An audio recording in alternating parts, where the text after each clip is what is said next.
Happy Monday. Today begins week 6, and I'm super excited because today we get to start a brand new book. So, as you can see on my board, I wrote us a special note. I wrote that we have 2.5 weeks left until summer break. So, as you might know by now, the last day of school is now May 13th.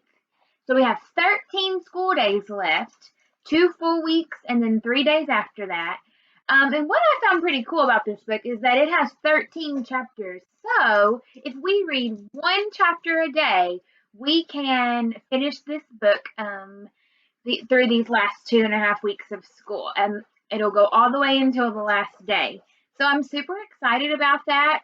Just to give you a little bit of background about what this story is about. It's about two fifth graders, actually. One of them named Jess Aarons. He has been practicing all summer so that he can be the fastest runner in fifth grade. And a new girl at school shows up, and her name is Leslie Burke. And she actually outruns him. And then, even though that happened, they actually become best friends. And some super exciting things happen. They go on some adventures together.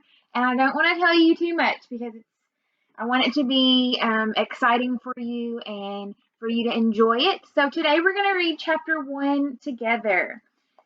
The title is Bridge to Terebithia, and the author is Catherine Patterson.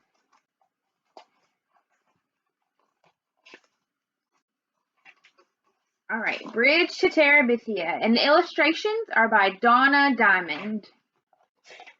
Chapter 1. I can get to it. Jesse Oliver Aarons Jr.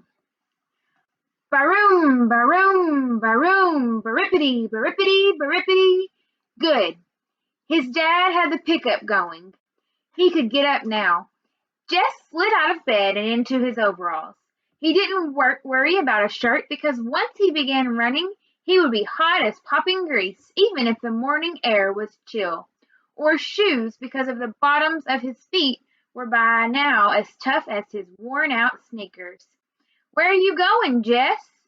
Maybelle lifted herself up sleepily from the double bed where she and Joyce Ann slept. Shh, he warned. The walls were thin.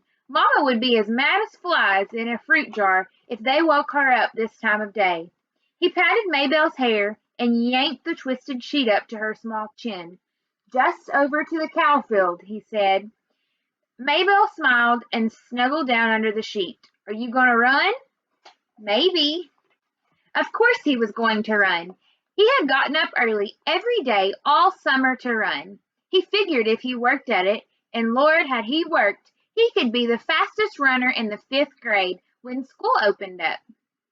He had to be the fastest, not one of the fastest or next to the fastest, but the fastest, the very best. He tiptoed out of the house. The place was so rattly that it screeched whenever you put your foot down. But Jess had found that if you tiptoed, it only gave a low moan, and he could usually get outdoors without waking Mama or Ellie or Brenda or Joyce Ann. Maybelle was another matter. She was going on 7, and she worshipped him, which was okay sometimes. When you were the only boy mashed between 4 sisters, and the older 2 had despised you, ever since you stopped letting them dress you up and wheel you around in their rusty old doll carriage.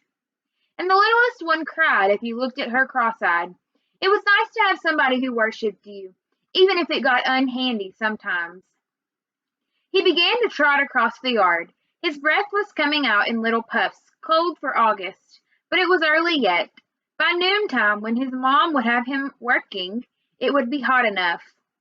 Miss Bessie stared at him sleepily as he climbed across the scrap heap, over the fence and into the cow field.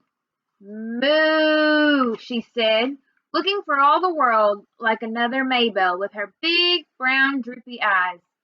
Hey, Miss Bessie, Jess said soothingly. Just go on back to sleep now. Miss Bessie strolled over to a greenish patch. Most of the field was brown and dry, and yanked up a mouthful. That a girl, just eat your breakfast. Don't pay me no mind. He always started at the northwest corner of the field, crouched over like the runners he had seen on Wide World of Sports. Bang, he said, and took off flying around the cow field. Miss Bessie strolled toward the center, still following him with her droopy eyes, chewing slowly. She didn't look very smart, even for a cow, but she was plenty bright enough to get out of Jesse's way. His straw-colored hair flapped hard against his forehead, and his arms and legs flew out every which way. He had never learned to run properly, but he was a long-legged for a 10-year-old, and no one had more grit than he. Lark Creek Elementary was short on everything, especially athletic equipment, so all the balls went to the upper grades at recess time for lunch. Even if a fifth grader started out the period with a ball, it was sure to be in the hands of a sixth or seventh grader before the hour was half over. The older boys always took the dry center of the upper field for their ball games, while the girls claimed the small top section for hopscotch and jump rope and hanging around talking. So the lower grade boys had started this running thing. They would all line up on the far side of the lower field where it was either muddy or deep crusty ruts. Earl Watson, who was no good at running but had a big mouth, would yell, "Bang!" and they'd race to a line they'd towed across at the end. One time last year Jesse had won, not just the first heat but the whole shebang. Only once, but it had put into his mouth a taste for winning. Ever since he'd been in first grade, he'd been that crazy little kid that draws all the time. But one day, April the 22nd, a drizzly Monday it had been, he ran ahead of them all, the red mud slooshing up through the holes in the bottom of his sneakers.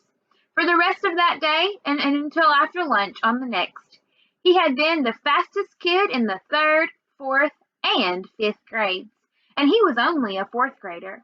On Tuesday, Wayne Pettis had won again as usual, but this year Wayne Pettis would be in the sixth grade. He'd play football until Christmas and baseball until June with the rest of the big guys. Anybody had a chance to be the fastest runner, and by Miss Bessie, this year it was going to be Jesse Oliver Aarons Jr. Jess pumped his arms harder and bent his head for the distant fence. He could hear the third grade boys screaming him on. They would follow him around like a country music star. And Maybelle would pop her buttons. Her brother was the fastest and the best. That ought to give the rest of the first grade something to chew their cuds on. Even his dad would be proud. Jess rounded the corner. He couldn't keep going quite so fast, but he continued running for a while. It would build him up. Mabel would tell Daddy, so it wouldn't took as long as though he, Jess, was a bragger.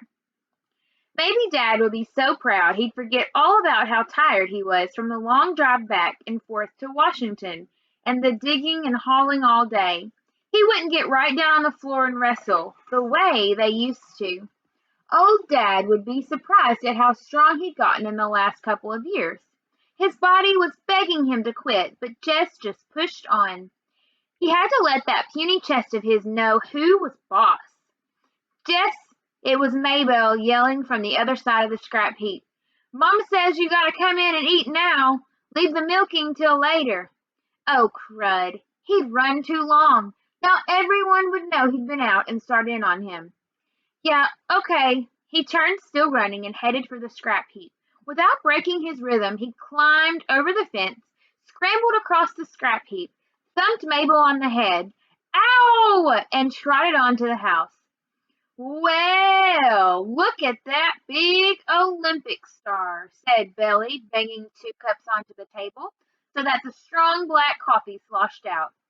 Sweating like a knock-kneed mule. Jess pushed his damp hair out of his face and plunked down on the wooden bench. He dumped 2 spoonfuls of sugar into his cup and slurped to keep the hot coffee from scalding his mouth. Oh, Mama, he stinks. Brenda pinched her nose with her pinky crooked delicately. Make him wash. Get over here to the sink and wash yourself, his mother said without raising her eyes from the stove, and step on it. These grits are scorching the bottom of the pot already. Mama, not again, Brenda whined. Lord, he was tired. There wasn't a muscle in his body that didn't ache. You heard what Mama said, Ellie yelled at his back.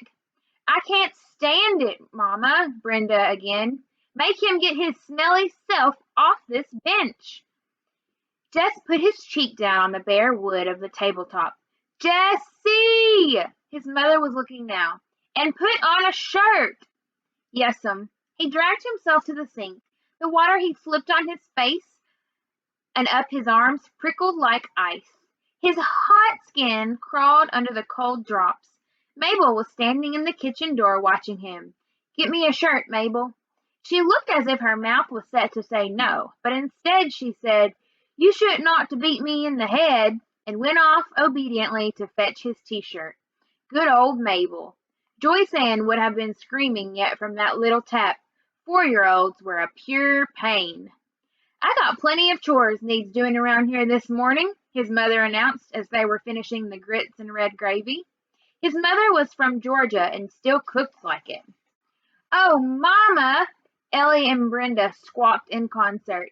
These girls could get out of work faster than grasshoppers could slip through your fingers.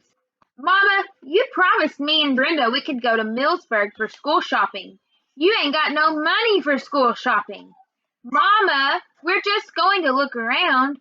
Lord, he wished Brenda would stop whining so. Christmas! You don't want us to have no fun at all. Any fun? Ellie corrected her primly. Oh, shut up. Ellie ignored her. Miss Timmons is going to come by to pick us up. I told Lolly Sunday you said it was okay. I feel dumb calling her and saying you changed your mind. Oh, all right, but I ain't got no money to give you, said Mom. Any money? Something whispered inside Jess's head. I know, Mama. We'll just take the $5 Daddy promised us. No more than that. What $5? Oh, Mama, you remember. Ellie's voice was sweeter than a melted Mars bar. Daddy said last week we girls were going to have something for school. Oh, take it, his mother said angrily, reaching for her cracked vinyl purse on the shelf above the stove. She counted out 5 wrinkled bills. Mama, Brenda was starting again. Can't we have just one more so it'll be 3 each? No. Mama, you can't buy nothing for $2.50. Just one little pack of notebook papers gone up to... No. Ellie got up noisily and began to clear the table. Your turn to wash, Brenda, she said loudly. Aw, Ellie. Ellie jabbed her with a spoon. Jessie saw that look. Brenda shut up her whine halfway out of her rose-luster lipstick mouth. She wasn't as smart as Ellie, but even she knew not to push Mama too far, which left Jess to do the work as usual. Mama never sent the babies out to help, although if he worked it right, he could usually get Mabel to do something. He put his head down on the table. The running had done him in this morning. Through his top ear came the sound of the Timmons' old Buick, once oil, his dad would say, and the happy buzz of voices outside the screen door as Ellie and Brenda squashed in among the 7 Timmonses. All right, Jessie, get your lazy self off that bench. Miss Bessie's bag is probably dragging ground by now, and you still got beans to pick. Lazy? He was the lazy one?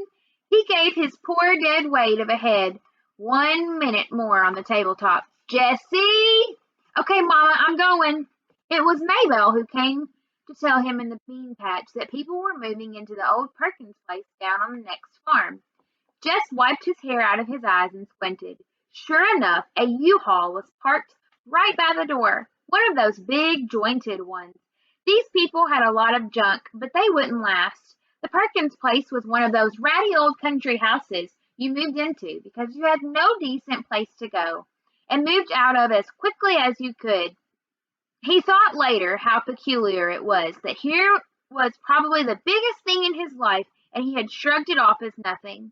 The flies were buzzing around his sweating face and shoulders. He dropped the beans into the bucket and swatted with both hands. Get me my shirt, Mabel. The flies were more important than any U-Haul. Mabel jogged to the end of the row and picked up his t-shirt from where it had been discarded earlier. She walked back, holding it with two fingers way out in front of her. Oh, it stinks, she said, just like Brenda would have. Shut up, and he grabbed the shirt away from her. And that concludes chapter 1. So tomorrow we will start chapter 2. Chapter 2 is titled Leslie Burke. So we have learned about Jesse's family. We know they live on a farm, and we know that someone has moved in down the road in the house that was vacant. So I am curious to see if Jesse gets to meet whoever has moved in the next chapter. So thank you guys for joining in today, and I will talk to you tomorrow whenever we read chapter 2. See you later.